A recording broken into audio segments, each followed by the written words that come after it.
Share ചെയ്യാൻ പോവുകയാണ്. പിന്നെ 4 ഇയർ ഡിഗ്രി നല്ലതാണോ, പിന്നെ ഫസ്റ്റ് സെം ഞാൻ പാസ്സായോ അല്ലെങ്കിൽ ഫെയിലായോ, അല്ലെങ്കിൽ സപ്ലിമെൻ്ററി വല്ലതുണ്ടോ, അതൊക്കെ ഞാൻ പറഞ്ഞുതരാം. പിന്നെ എനിക്ക് പറയാനുള്ളത് എൻ്റെ കോളേജ് ലൈഫിൽ ഉണ്ടായിട്ടുള്ള നല്ല നല്ല മെമ്മറീസ് ഉണ്ടെങ്കിൽ അത് കാര്യങ്ങളെല്ലാം ഈ ഒരു വീഡിയോ തന്നെ മാക്സിമം പറയാൻ വേണ്ടിയിട്ട് ശ്രമിക്കാം.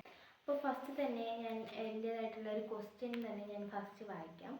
Y I choose this course എന്ന് വെച്ചാൽ എന്തുകൊണ്ട് ഞാൻ ഒരു ഡിഗ്രി എടുത്തു അല്ലെങ്കിൽ സെലക്ട് ചെയ്തു എന്നതിനുള്ളൊരു മറുപടി തരാം. ഫസ്റ്റ് എനിക്ക് ഡിഗ്രി എടുക്കുക എന്ന് പറയുന്നത് എൻ്റെ ഒരു മോഹമായിരുന്നു. എനിക്ക് ഭയങ്കരമായിട്ട് ആഗ്രഹം ഉണ്ടായിരുന്നു എനിക്ക് ഡിഗ്രി എന്തായാലും +2 കഴിഞ്ഞിട്ട് എടുക്കണമെന്ന്. അതുകൂടാതെ എനിക്കൊരു ലക്ഷ്യമുണ്ട്.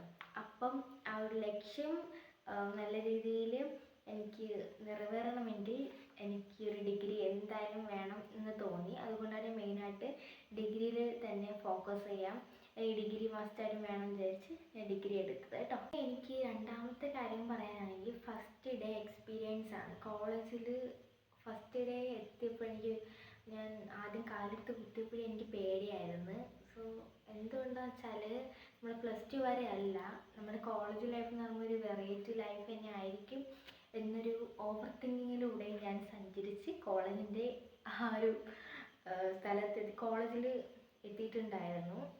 സോ എനിക്ക് നല്ല ടെൻഷൻ ഉണ്ടായിരുന്നു. കാരണം +2 വരെയുള്ള ഫ്രണ്ട്സ് അല്ല, ന്യൂ ഫ്രണ്ട്സാണ്, പല പല സ്ഥലത്തു നിന്ന് വരുന്ന ഫ്രണ്ട്സാണ്. അപ്പം എനിക്കറിയത്തില്ല എങ്ങനെ മിണ്ടണം എന്നൊന്നും എനിക്കറിയത്തില്ല. ഭയങ്കര ടെൻഷനും കാര്യങ്ങളായിരുന്നു. പിന്നെ +2 പോലത്തെ ലൈഫല്ല, എൻ്റർലി ഡിഫറെൻറ്റ് സ്റ്റഡീസാണ് നമുക്ക് മെയിനായിട്ട് ഡിഗ്രിയിൽ ഫോക്കസ് ചെയ്യുന്നത്. അപ്പം അതൊക്കെ ഒരു പ്രത്യേകതരം ഒരു ഫസ്റ്റ് ഡേ എക്സ്പീരിയൻസ് ആയിരുന്നു. ആദ്യം ഞാൻ കോളേജിൽ ചെന്ന് കയറിയപ്പോഴും എനിക്ക് ഭയങ്കര ടെൻഷൻ, പേടി, എല്ലാ സാധനങ്ങളും വന്നിട്ടുണ്ടായിരുന്നു. പിന്നെ കുഴപ്പമില്ലാതൊക്കെ പിന്നെ പരിചയപ്പെടുത്തി തുടങ്ങി. ഇപ്പം എനിക്ക് കുറേ ഫ്രണ്ട്സും ഉണ്ട്. സത്യം എനിക്ക് നല്ല നല്ല കുറേ ഫ്രണ്ട്സ് എനിക്കുണ്ട്. First semester exam result, pass or fail, പിന്നെ എക്സാം ടെൻഷൻ, ഇത് രണ്ടുമാണ് എനിക്ക് മെയിനായിട്ട് ഇതിൽ പറയാനുള്ളത്. എനിക്ക് ഫസ്റ്റ് എക്സാം ടെൻഷൻ പറയാം. ഞാൻ പറഞ്ഞു +2 ലൈഫ് പോലെയല്ല, +2ൽ പഠിച്ചത് പോലെ എന്നല്ല, ടെക്സ്റ്റ് നോട്ട് അങ്ങനത്തെ കാര്യങ്ങളൊന്നും നമ്മളെ ഈ ഒരു ഡിഗ്രി ലെവൽ സ്റ്റഡീസിനൊന്നുമില്ല. പിന്നെ നോട്ട് കിട്ടും, ചിലപ്പോൾ ലെക്ചർ നോട്ടും കാര്യങ്ങളും ടീച്ചർ പറയുന്നത് നമ്മൾ എഴുതിയെടുക്കും. ഇല്ലാന്നുണ്ടെങ്കിൽ ചില ടീച്ചേഴ്സ് കമ്പൽസറി ആയിട്ട് നോട്ട് തരും, ചിലർ തരത്തില്ല.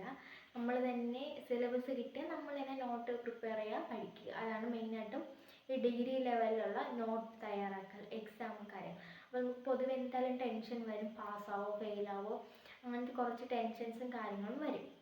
സോ എനിക്കുണ്ടായിരുന്നു ടെൻഷൻ. എനിക്ക് ജസ്റ്റ് ഒന്ന് പാസ്സായാൽ മതി എന്നായിരുന്നു എൻ്റെ ഒരു രീതിയിൽ. ഞാൻ പറയും, എനിക്ക് റിസൾട്ട് ഫസ്റ്റ് സെമസ്റ്റർ എങ്ങനെയെങ്കിലും പാസ്സായാൽ മതി, സെക്കൻഡ് സെമസ്റ്റർ തൊട്ട് എങ്ങനെയെങ്കിലും ഞാൻ പഠിച്ച് സ്റ്റാർട്ട് ചെയ്യാമെന്ന് പറഞ്ഞിട്ടാണ് ഇത്. അതായത് അങ്ങോട്ടും പെട്ടെന്ന് തുടങ്ങി പെട്ടെന്ന് തീർന്നത് പോലെയായിരുന്നു. ഭയങ്കര ഒരു വല്ലാത്തൊരു സംഭവമായിരുന്നു ഫസ്റ്റ് സെമസ്റ്റർ എക്സാം എന്ന് പറയുന്നത്. പിന്നെ എൻ്റെ ഫസ്റ്റ് സെമസ്റ്ററിലെ റിസൾട്ട് എന്ന് പറയുന്നത് പാസ്സാണ്. ഞാൻ ഒന്നിനും ഫെയിലായിട്ടില്ല. അതെന്തോ ഭാഗ്യം, എനിക്ക് സപ്ലി ഒന്നും കിട്ടിയില്ല. എല്ലാത്തിനും അത്യാവശ്യം നല്ല മാർക്കുണ്ടായിരുന്നു. എത്രയെന്ന് വെച്ചാൽ എനിക്ക് പേഴ്സൻറ്റേജ് പറയുകയാണെങ്കിൽ 7 ഉണ്ടായിരുന്നു. 7 അങ്ങനെ എത്രയോ ഉണ്ടായിരുന്നു. അപ്പം ഇനി അടുത്ത സെക്കൻഡ് സെമസ്റ്ററിൻ്റെ എക്സാം ആവാറായി. ഇനി അതിൻ്റെ ഒരു ടെൻഷനാണ്. അപ്പം അതിൻ്റെ വീഡിയോ ആയിട്ട് ഞാൻ എന്തായാലും ഉടനെ വരും. അത് എക്സാം പ്രിപ്പറേഷൻസും അതുപോലെ തന്നെ എൻ്റെ റിസൾട്ടും കാര്യങ്ങളൊക്കെ ആയിട്ട് എന്തായാലും ഉറപ്പായിട്ടും വരും. എക്സാം കഴിഞ്ഞ ഉടനെ എന്തായാലും റിസൾട്ടും വരും. അതാണ് നമ്മുടെ യൂണിവേഴ്സിറ്റിയുടെ ഒരു കാര്യം. പിന്നെ എനിക്ക് നാലാമത്തെ കാര്യം എന്ന് പറയുമ്പോൾ ബാഡ് എക്സ്പീരിയൻസ് ഉണ്ടായിട്ടുണ്ട്. ബാഡ് എക്സ്പീരിയൻസ് ഭയങ്കര ബാഡ് എക്സ്പീരിയൻസ് ഒന്നും അല്ല കേട്ടോ. ഞാൻ ജസ്റ്റ് ഒന്ന് ബാഡ് എക്സ്പീരിയൻസ് ആയിട്ട് ഉദ്ദേശിച്ചത് നമ്മുടെ 2 കാര്യങ്ങളാണ്, അറ്റൻഡൻസും അസൈൻമെൻറ്റും. അത് നിങ്ങൾ ഇതൊക്കെ എന്ത് ബാഡ് എക്സ്പീരിയൻസ് ആണെന്ന് ചോദിക്കും. സോ ഇത് ഫസ്റ്റ് സെമസ്റ്ററിൽ കയറിയത് നമുക്ക് തോന്നും ബാഡ് എക്സ്പീരിയൻസ് ആയിട്ട് നമുക്ക് തോന്നുന്നതായിരിക്കും. എൻ്റെ അറ്റൻഡൻസ് പറയണമെന്നുണ്ടെങ്കിൽ 75% ഇല്ലാന്നുണ്ടെങ്കിൽ നിങ്ങൾക്ക് എക്സാം എഴുതാൻ കഴിയത്തില്ല. പിന്നെ കണ്ടോണേഷന് പോവേണ്ടി വരും. പക്ഷേ എനിക്ക് കണ്ടോണേഷന് പോവേണ്ടി വന്നില്ല. എനിക്ക് ഈ അറ്റൻഡൻസ് ഷോർട്ടേജ് ഒന്നും വന്നിട്ടില്ല. കാരണം ഡെയിലി കോളേജിൽ പോവുകയും ക്ലാസ്സിൽ കയറുകയൊക്കെ ചെയ്യും. അപ്പോൾ അതുകൊണ്ട് എനിക്ക് അറ്റൻഡൻസ് ഷോർട്ടേജ് ഒന്നും വന്നിട്ടില്ല. ആ ഒരു നല്ലൊരു രീതിയിലാണ് ഞാൻ പൊയ്ക്കൊണ്ടിരിക്കുന്നത്.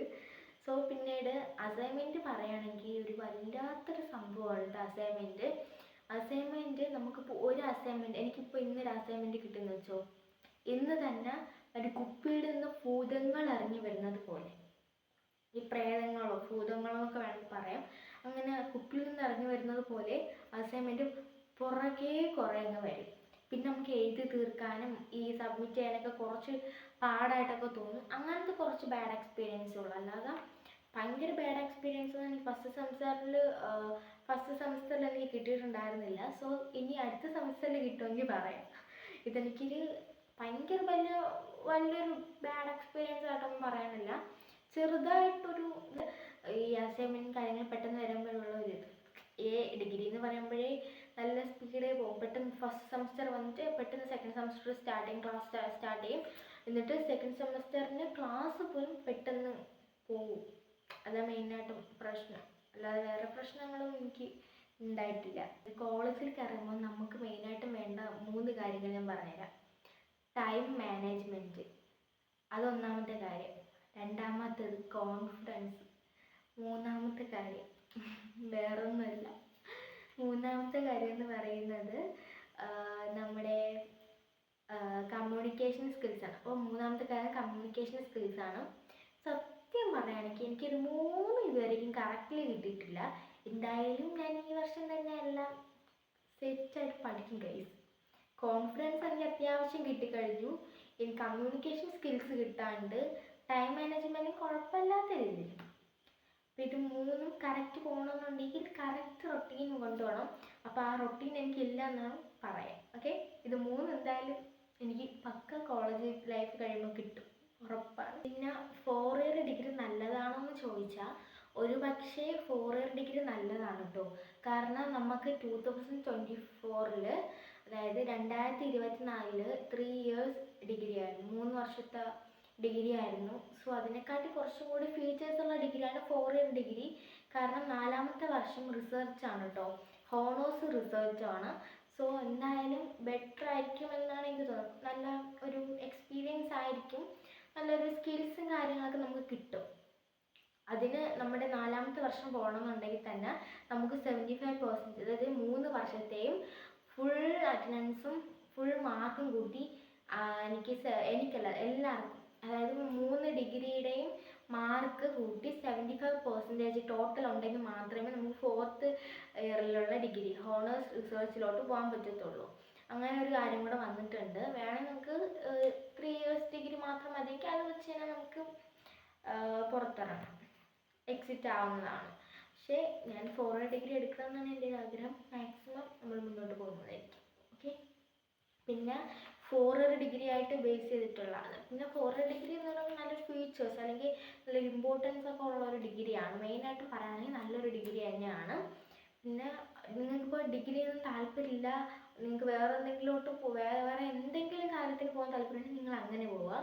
ചുമ്മാ വന്ന് 1 മാസം 2 മാസം അവിടെ നിന്ന് പഠിച്ചിട്ട് നിങ്ങൾക്ക് ഒട്ടും താല്പര്യമില്ലെന്ന് പറഞ്ഞ് പോകുന്നതിന് പകരം നിങ്ങൾക്ക് ഇൻട്രസ്റ്റ് ഉള്ളത് നിങ്ങൾ എടുക്കുക കേട്ടോ. അപ്പോൾ എന്തായാലും 4 ഇയർ ഡിഗ്രി ബേസ് ചെയ്തിട്ടുള്ള ഒരു വീഡിയോ എന്തായാലും ഞാൻ ഇടാം കേട്ടോ, ഉടനെ ഇടാം. കൂടാതെ എനിക്ക് പറയുകയാണെന്നുണ്ടെങ്കിൽ ഇനി വരുന്ന ജൂനിയേഴ്സിന് കോളേജിൽ കയറുമ്പോൾ കുറച്ച് കാര്യങ്ങൾ അവർക്ക് വേണ്ടി എനിക്ക് അഡ്വൈസ് അല്ലെങ്കിൽ കുറച്ച് സജഷൻസ് തരാനുണ്ട്. കുറച്ച് കാര്യങ്ങൾ എനിക്ക് അവർക്ക് വേണ്ടി പറഞ്ഞു കൊടുക്കാനുണ്ട്. അപ്പം അങ്ങനത്തെ കാര്യങ്ങൾ നിങ്ങൾ കോളേജിൽ കയറുമ്പോൾ ഇതൊക്കെ അറിഞ്ഞിരിക്കണം. അങ്ങനത്തെ കുറച്ച് കാര്യങ്ങളായിട്ട് ഞാൻ എന്തായാലും അടുത്ത വീഡിയോയിൽ വരുന്നതായിരിക്കും. ഓവറോൾ എൻ്റെ കോളേജ് ലൈഫ് ഭയങ്കര പെർഫെക്റ്റ് ഒന്നും ഞാൻ പറയുന്നില്ല. എൻ്റെ ഒരു ഫസ്റ്റ് ഇയർ എക്സ്പീരിയൻസിൽ അത്രയും പെർഫെക്റ്റ് ആവണമെന്നില്ലല്ലോ.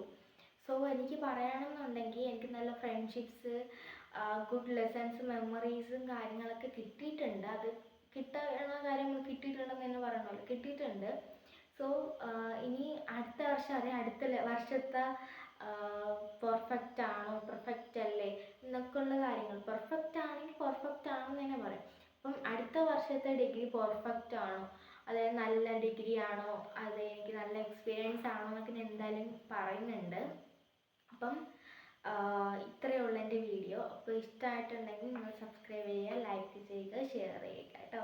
അപ്പോൾ ഇനിയും ഡിഗ്രി ബേസ്ഡ് ആയിട്ടുള്ള ഡിഗ്രി കാർക്ക് വേണ്ടിയിട്ട്. ഇനി അടുത്ത വർഷം നമ്മുടെ ജൂനിയേഴ്സായിട്ട് വരുന്ന പിള്ളേർക്ക് വേണ്ടിയിട്ട് ഞാൻ എന്തായാലും